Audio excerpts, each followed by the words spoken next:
WTF. Today is November 18th, 2020, and it is an A-Day, and here is Kaylee Einhorn with your morning announcements. Attention students. Saga will be meeting today after school at 2:30 p.m. Please email Mr. Ketzner for the meet information. Students concerned for the needy. SCN will be holding a Thanksgiving food drive collection this Saturday, November 21st, between hours of 9:30 and 1 p.m. Please bring canned and boxed goods to SBF HS Door 1 for a safe and socially distant drive-by drop-off. This will be the 21st year SCN is running this project, which benefits the Senior Citizen Center of Plainfield. The generosity of the SBF HS community allows us to provide senior citizens with over 100 bags of food. Attention Interact Club members. Don't forget to place your order for a free sweatshirt no later than Thursday, November 19th.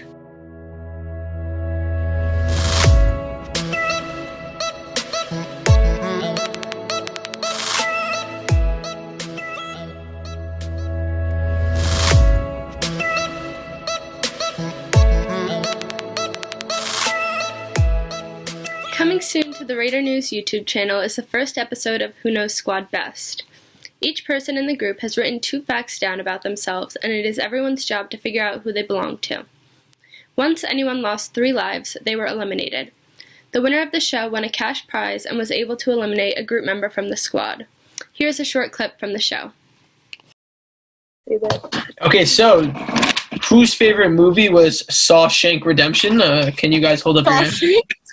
It's Shawshank. Okay. Oh, Sophia? Oh, this is so awkward. The answer was Okay. Sophia. Dylan, who'd you? That's what I wrote. It was Sophia? Okay, Holly, you can't write your answer, so. Bruh. I got it Matt, right. who did you write? I got it right. Oh, wow. Matt, that's such a lie. I feel like Matt might have faked that, but I feel bad he was about to be out, so. I said Vinny, Nick. So I lost All him. right, who said Sophia? Hey, sorry, my camera froze. I said Soph, but Colin told me the answer. Nah, I 100% had Dylan, and then I saw Sophia say. Okay, so who did say Sophia? Vinny, I did. Joey, Matt. Welcome to Cooking Show with Annabelle, Emily, and sometimes Kaylee, but she's not here right now. these will make up for Kaylee. Today we are making pumpkin cookies, With caramel frosting, and everything is homemade. and our surprise guest is Tobias. These are all the ingredients.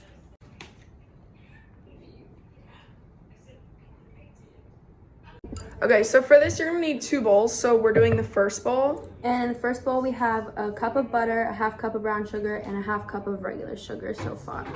So we're just gonna add that And 1 into egg. the bowl. Softened butter. Salted butter. Softened and salted. Brown sugar. And regular sugar. No, what are you doing? Then you're gonna mix it with a mixer. Mixing.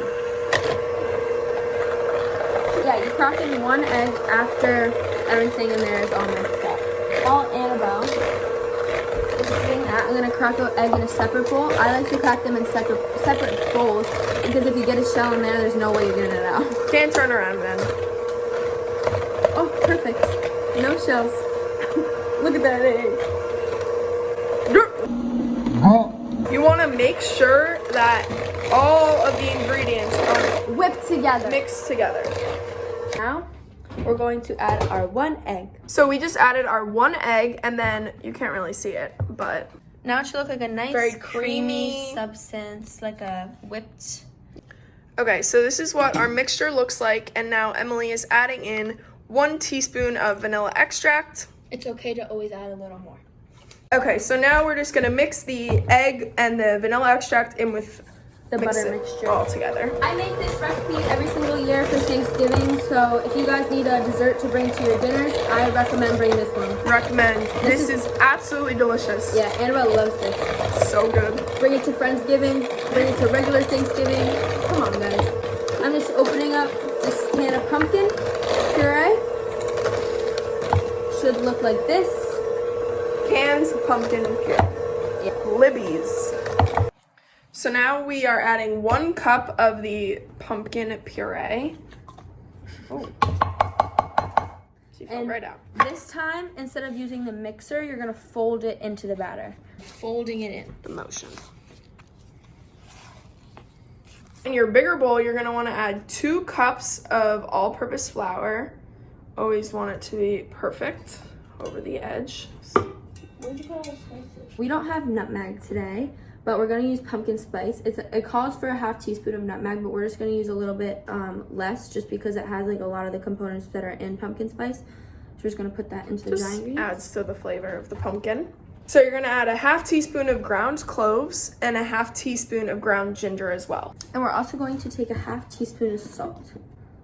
Usually a lot of people think that salt like is not used for like baking or whatever, but you need salt in it. Adds to the flavor. Then we're gonna do a tablespoon of cinnamon. Has anyone ever tried that cinnamon challenge before? Never, and will never do it. Have you? No. I'm too scared to. I did one time when I was little. I did like the hot sauce, but I didn't actually do it. I just pretended I did it. And a tablespoon of cinnamon. Seems like a lot. And then I know it. People make mistakes, clearly. Mix this all together. Yeah.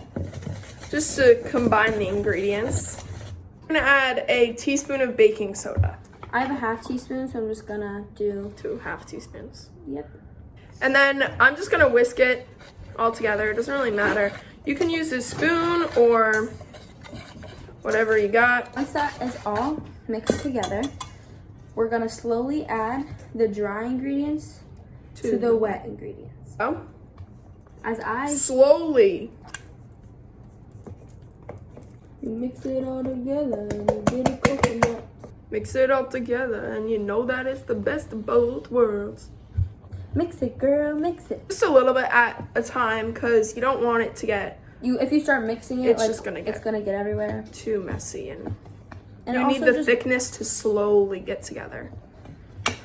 I feel like that's in most recipes. They tell you to slowly add the dry ingredients because if not, especially when you're using a mixer. yeah, It's like a mini pumpkin bread kind of yeah, with like some icing.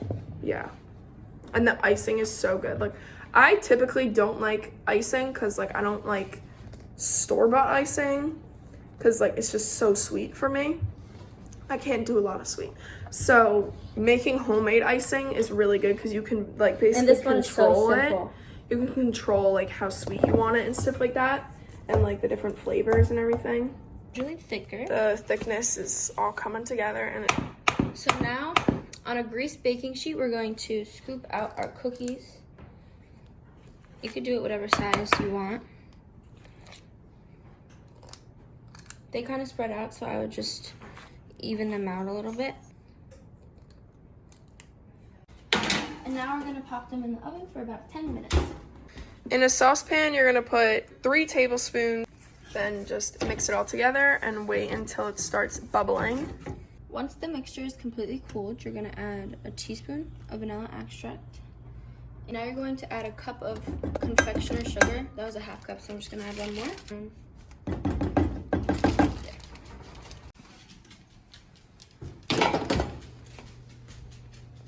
After the oven, place them on a cooling rack, and then we're going to spread our icing on top with a icing spatula.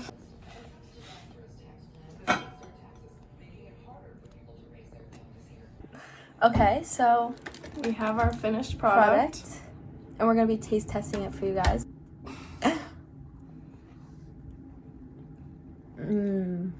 Oh my god. Delicious. We're still moist and warm. Mm-hmm. They're the best warm. Wow. These are so good. Like, oh my god. Actual cookie itself isn't too sweet, Mm-hmm. but the frosting like makes it the perfect amount of sweet. Yeah. And like I don't like very sweet things, but this is like the perfect mix. Mm-hmm. Look at that. It's like a cake consistency. Nice amount of icing. Mm-hmm. Not too much, because if you add too much, it would just be too overpowering. Thanks for watching. And let us know if you want any more cooking videos. We're gonna do them. Just if you have a suggestion on what you want us to cook, And we'll Let try it us for know. you. If you give us like weird foods, we'll try it for you. Yeah. God bless.